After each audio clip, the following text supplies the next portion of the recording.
अतुल सुभाष आत्महत्या केस में एक बड़ी जानकारी, निकिता की मां भाई की गिरफ्तारी हो चुकी है और इस पर यह बड़ी खबर मिल रही है। प्रयागराज पुलिस का दावा है कि हमें जानकारी नहीं थी, खबर नहीं थी।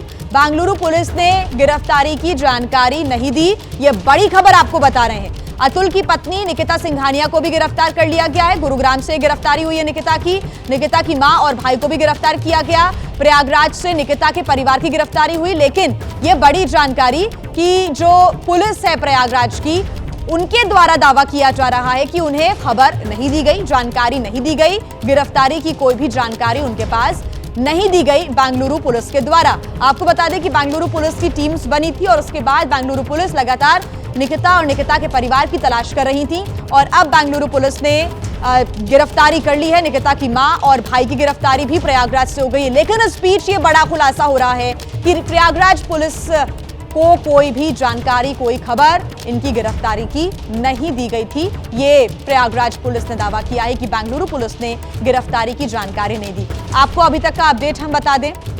अतुल सुभाष जिन्होंने आत्महत्या की और अपने ससुराल पक्ष पर आरोप लगाया कि वो लगातार प्रताड़ित कर रहे थे, यानी कि जो निकिता सिंघानिया है, अतुल सुभाष की पत्नी, निकिता का भाई और उनकी मां, ये लगातार उन्हें प्रताड़ित कर रहे थे, उन्हें धमकी दी जा रही थी, जिसके बाद इन तमाम बातों से परेशान होकर उन्होंने सुसाइड जैसा कदम उठाया। लेकिन उसके पहले उन्होंने वीडियो बनाया, 24 पन्नों का सुसाइड नोट लिखा और इसके बाद उन्होंने ये कदम उठाया था, जिसके बाद से लगातार पुलिस इनकी तलाश कर रही थी और अब निकिता सिंघानिया की गिरफ्तारी हो चुकी है, निकिता के भाई और मां की गिरफ्तारी हो चुकी है। ऐसे में बेंगलुरु कोर्ट में पेश भी किया गया और जुडिशियल कस्टडी में तीनों को भेज दिया गया है। पूछताछ अब पुलिस कर रही है लगातार। पुलिस की तरफ से तीनों से अलग अलग पूछताछ की जाएगी, क्रॉस क्वेश्चन किए जाएंगे, आमने सामने बैठाकर पूछताछ होगी, सबूत इकट्ठे किए जाएंगे। बताया जा रहा है कि निकिता के चाचा की भी गिरफ्तारी इस बीच हो सकती है, लेकिन प्रयागराज पुलिस ने इस बीच दावा किया कि बेंगलुरु पुलिस ने हमें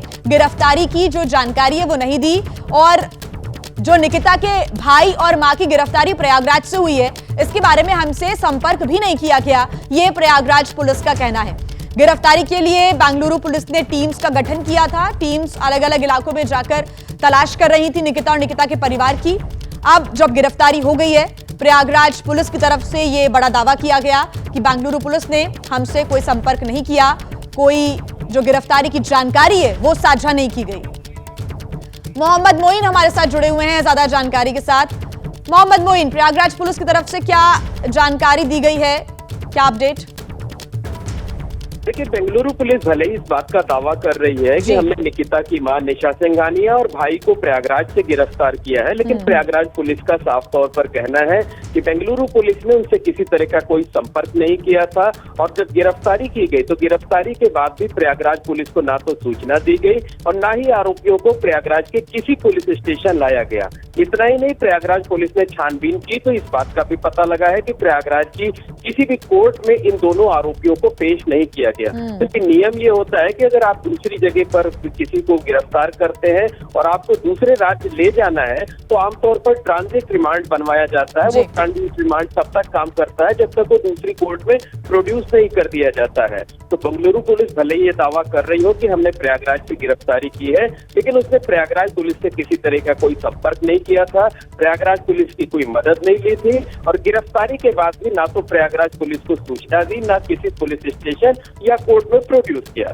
तो मोहम्मद मोइन, क्या ऐसे में ये समझा जाए कि बहुत जल्दीबाजी में पूरी कार्रवाई की गई, किसी को कोई जानकारी नहीं दी गई, और क्या इस पूरे मामले को लेकर बेंगलुरु पुलिस ने कहा है कुछ प्रयागराज पुलिस को लेकर कोई जानकारी?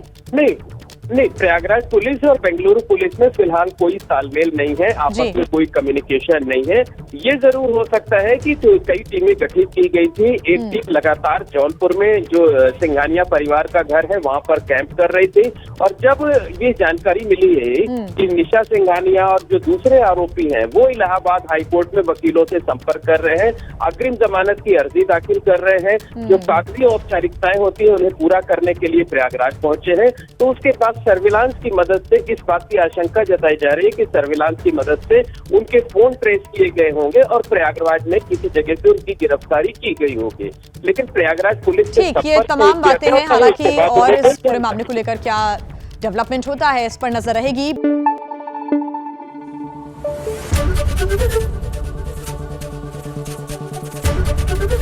एबीपी न्यूज आपको रखे आगे।